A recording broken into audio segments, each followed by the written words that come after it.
Ranking English Channel prep swims by how well they prepare you. Yay! In the UK, there are a number of swims that are a bit of a rite of passage to do on your journey to swimming across the English Channel. You've got some of the chill swim events, so you've got your Coniston, your Ullswater, your Windermere, and I'm not sure that some of those rite of passage swims really prepare people for swimming across the English Channel. So let's get into it. Now, I've got some criteria here that I think helps determine what's going to work really well. Does it replicate the conditions? Does it prepare you for the wildlife you're going to see? Does it also have similar temperatures and prepare you for that cold acclimatization? And does it have a final push? For my English Channel swim particularly, for the last hour or so, I was being screamed at by my crew to keep on pushing to make sure I could reach the cap. And none of the swims I did beforehand truly prepared me for that. I was really lucky to have a coach that fit a lot of that sort of mindset training into my programming. And so I knew that that was coming. But if you're coming to it quite blindly, that isn't necessarily going to be the case. So first of all, we have a swim called Escape from Flatholme Island. Now, Flatholme is an island in the middle of the Bristol Channel. The swim itself is about 12 to 15 kilometres, taking you through the Bristol Channel, which can be choppy at times and certainly has sea conditions, all through the second largest tidal range in the world, which can be a help and a hindrance. Now, I did this iconic swim in 2023, the year before I swam across the English Channel, and I would highly recommend it for anyone looking to do a fun swim in advance of an English Channel. Now, obviously it doesn't quite hit the distance markers that I would usually set for a prep swim like that, but it's got so many things that replicate the conditions. When I went, it was pretty choppy. There were non-wetsuit options for the swim, and there's definitely quite a bit of pushing to fight the tide. The further into the Bristol Channel you go, the murkier it is, and this one was quite murky. I had very low visibility throughout the whole swim, which isn't necessarily a bad thing, but doesn't really help you for the wildlife you might encounter for the English Channel. I'm going to rate this an A. I think what particularly drew me to that swim is the fact that it's quite fun as well. There was training swims I did for my English Channel swim that were just swim for 8 hours, swim for 6 hours. And for how my mind works, that doesn't motivate me at all. But if you give me a fun swim where I'm meant to get to a destination, I find it so much easier. So for this swim in particular, I found it fun. I don't know if it's the case anymore, but when I did it, we were swimming in pods. There was a faster and slower, and I met loads of great swimmers in the process. So would highly recommend. Then we've got the Baltic Beast Challenge. The Baltic Beast Challenge is a legendary swim through the Gulf of Gdansk. In this case, the Gdynia to Hel route, which is about 18 kilometres. And that's not just any 18 kilometres. This is 18 kilometres through the Baltic Sea, featuring jellyfish and curious seals. So I did this swim last year, so a year after my English Channel swim, and boy, do I wish I'd done this beforehand.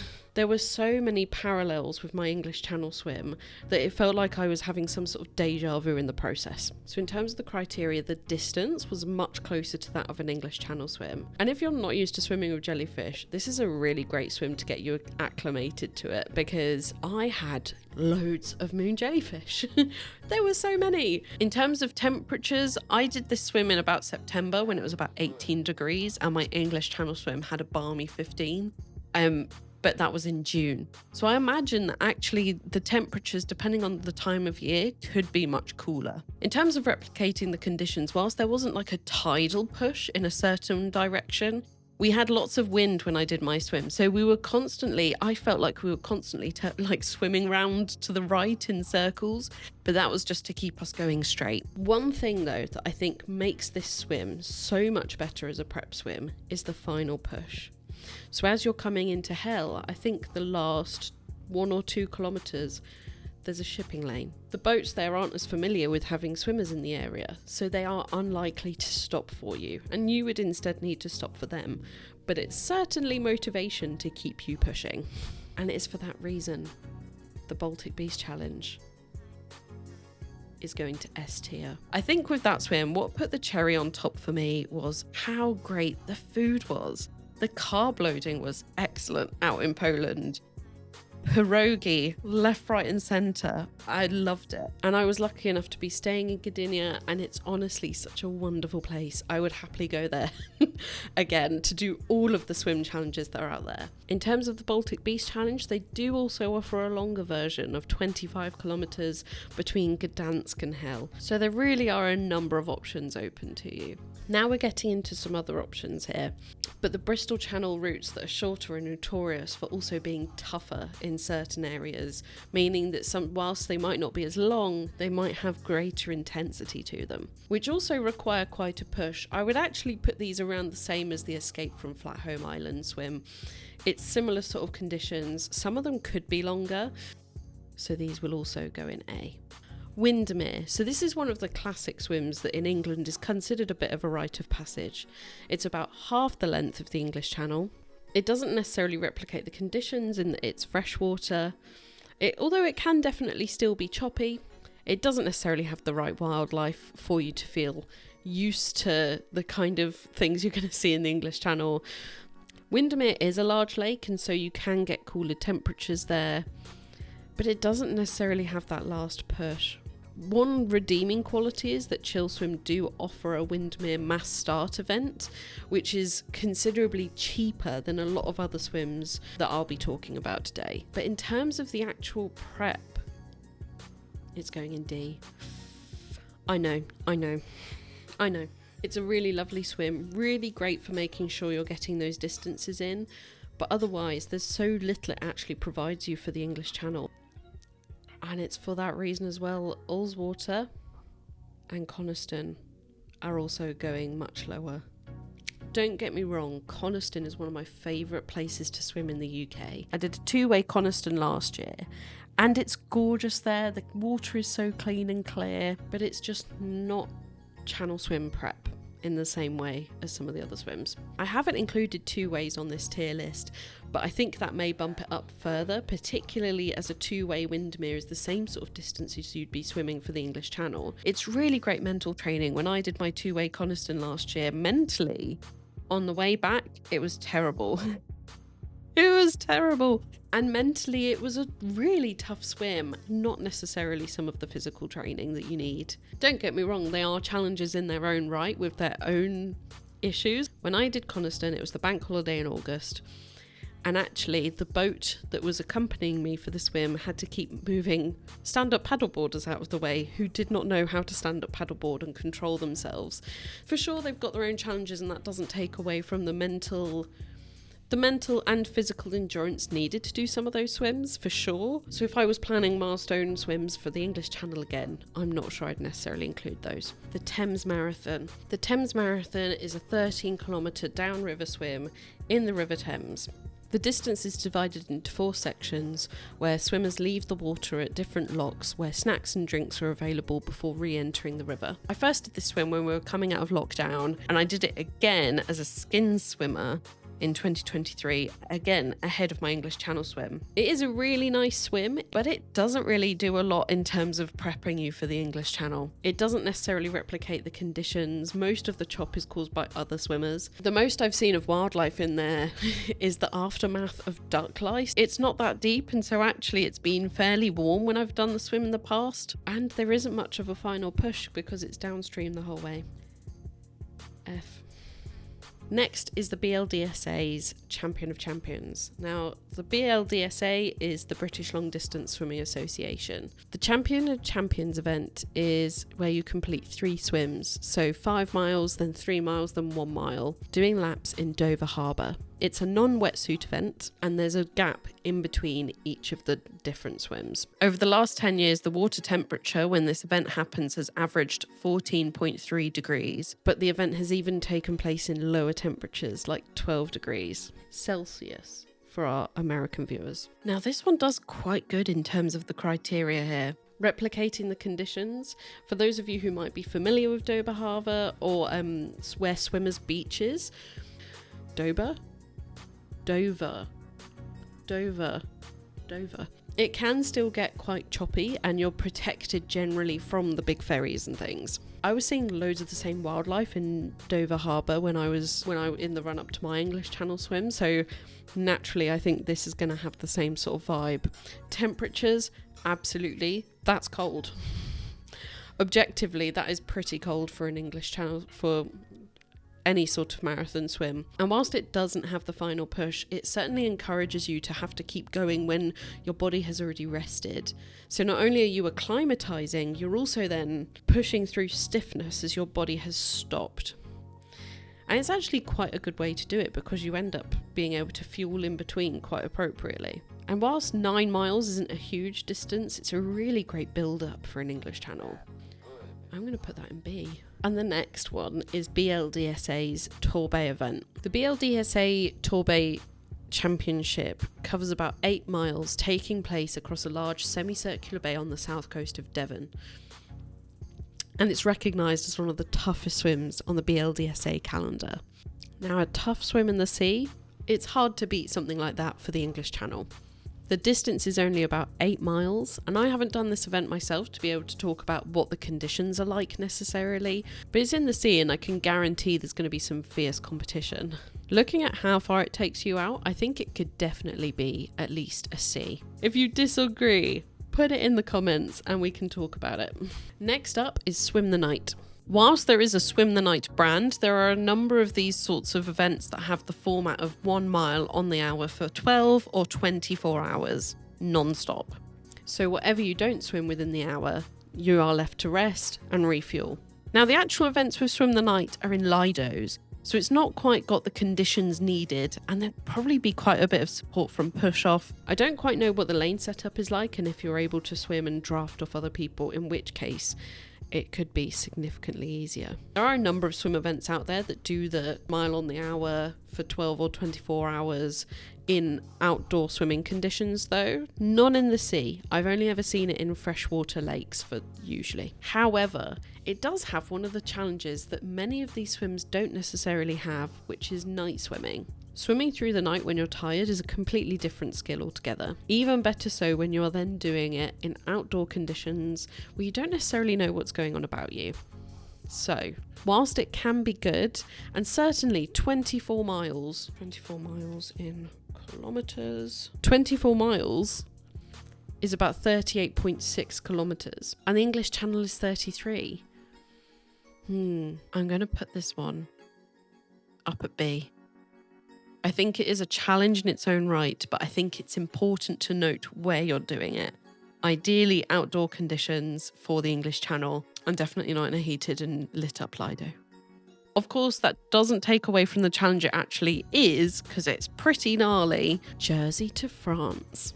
I'm going to talk about doing an around Jersey swim and a Jersey to France swim at the same time. I think Jersey is a really lovely place to go. They've got the most wonderful swimming club I think I've ever seen there, and that's the Jersey Long Distance Swim Club. They help facilitate swims across to France and also around Jersey itself. Jersey to France itself is a channel swim, so it definitely has that appeal. When you do the around Jersey swim, it often has a tidal push, so it might be quite long at Google's. So the swim itself is about 40 miles, but it is tidally assisted, which means it's not too tough. The scenery is stunning, and the wildlife it was my first introduction properly to jellyfish, with loads of barrel jellyfish, which are quite visually imposing and large, but do not sting. We also were able to see a pod of dolphins go past. Now, I did this as a relay, so I was very glad to be on the boat when I saw them, as I would not necessarily want to swim near them. To keep with the tide, you do have to keep on pushing as well with an around Jersey swim, which makes it perfect for making sure you've got those bursts of energy in you ready for something like the English Channel. Now I'm putting an around Jersey as S tier. Jersey to France is up to a 28 kilometre swim. It's still also technically in the English Channel. and swims can usually take up to about 10 hours. A good thing about these Jersey swims is that they also require qualifiers that are the same as the channel swimming standards, which is 6 hours under 16 degrees. So it's also really great practice in that way. If you want to build up, you've got your qualifier in the bag ready for a Jersey swim and then potentially the English Channel. And I'll be putting Jersey to France in A, if only because it's not quite as long. Now, as I mentioned, I did my around Jersey swim as a relay with 2 other swimmers. And so relay swims as an option, I think, are really great for English Channel prep. Not only can you do a relay swim of the English Channel, which allows you to actually feel the conditions, have better visualization up to your solo swim to understand what it's going to be like. There's potential then for swimming in the dark. It's exactly the same conditions, same wildlife. However, you may not have the final push, and you are nowhere near covering the same distances as you are for a solo. So whilst a relay swim in its own right is also a challenge, I'm going to put a relay swim in D, particularly C relay swims in D. I think they can be excellent prep on your journey, and you can end up having a really great time and meet some really great swimmers. The swimmers I met for my around Jersey relay ended up being the people I had on my crew for my English Channel swim, because I knew they could then deal with the conditions, knew me as a swimmer. I think in the same vein as that, we've got sea swimming camps. Now, sea swimming camps are really great for increasing your volume of swimming in advance of something like a big channel swim, particularly if you have a coach or is a coach you are familiar with who is running it, so you can get feedback and learn loads on the way. Often these camps have lots of other swimmers there that you'll be able to meet and get to know and learn from too. Some of them also facilitate learning opportunities, so particularly in the evenings, maybe Q&As with other swimmers, opportunities for one-to-ones with coaches. Sometimes I've seen film screenings as well, so there are loads of different things that can be done. They don't always need to be super expensive. I think they're a really great learning opportunity, but they are themselves not necessarily a swim you need to do. I am going to put it also in D. It feels like it's a rite of passage. Now, the last 3 are quite niche because I put out to my followers on Instagram, what sort of channel swims they think prepare them. Now, the next 2 are from Australia. The Rottnest Channel Swim, which is a 19.7 kilometre open water swim through sea. Whilst it isn't one of the Australian Triple Crown swims, and presumably any of those swims would also be incredible for prepping you, it feels mind-blowing as a swimmer in the UK to consider doing swims in Australia. I'd love to, but I also see jellyfish scars and things far too regularly to make it something I really want to do. Now, it's considered one of Western Australia's most iconic events, and it's highly regarded worldwide, but I'm struggling to find any more information on it. This is saying it's demanding, community-driven, we love that, 4 to 8 hour open water marathon. It features stunning blue water, challenging ocean swells, and a high risk of hypothermia, requiring intense training, a dedicated support boat, and a paddler to manage currents, navigation, and regular feeding. Temperatures between 15 and 18 degrees. I think in that sense, it's actually quite a good run up to something like the English Channel. Something that's really changed it for me here, I've just read strong currents in the final kilometres. Absolutely. I think that makes it quite up there. Just from how it sounds, no experience of my own to go off, but actually from what I'm hearing, I think that puts it in A territory. And in a similar vein, we've got swim around Keppel Island, the Great Barrier Reef, famous for sharks. And obviously it's Great Barrier Reef, named appropriately. It's a challenging 20-kilometre circumnavigation, described as a swim in paradise with stunning clear water and sometimes featuring calm pond-like conditions and at other times challenging, choppy or rough seas. Okay, it sounds like there's quite a few changing conditions, and they often see marine life, including turtles in the water, and may pass over areas with rocky reefs and hard corals. This sounds quite fun. And it's late August, early September, which actually in Australia is the colder time of the year. Maybe not cold, but cool for sure. I think with that in mind, it's going to go A. One thing I haven't mentioned here that I think also deserves some sort of honourable mention is the Ultra Swim 33.3 events, which are famously designed to cover the same sort of distance as you would be for the English Channel. Some of them are in sea conditions, but they've recently opened up opportunities in Switzerland as well, for if you're wanting more of that freshwater conditions. I'd also say those are probably the same as sea swimming camps. You get great volume, you get to meet amazing other swimmers. I'm particularly in awe of them. They often have about gender parity in terms of their entrance, which I think is really great and so niche in endurance sports. Although I am going to Croatia with them next month, so I'm hoping it's going to be a really lovely opportunity for me to test it out properly. And finally, somebody suggested the Catalina Channel, which I find quite funny because I feel like any of the Ocean 7 are going to be a great opportunity to train properly for the kind of conditions you're going to have for the English Channel. In terms of the criteria, yes, it replicates the conditions. For the Catalina Channel, you're also usually starting in the dark. For my English Channel swim, for example, I started at 3 a.m. and it started to get light after an hour. Whereas Catalina, it sounds like you're going mostly so you can then avoid wildlife, of which there is an abundance. There was a man last year who got bitten by a great white shark. And there are often tales of cookie cutter sharks taking a circle out of a swimmer, their challenge.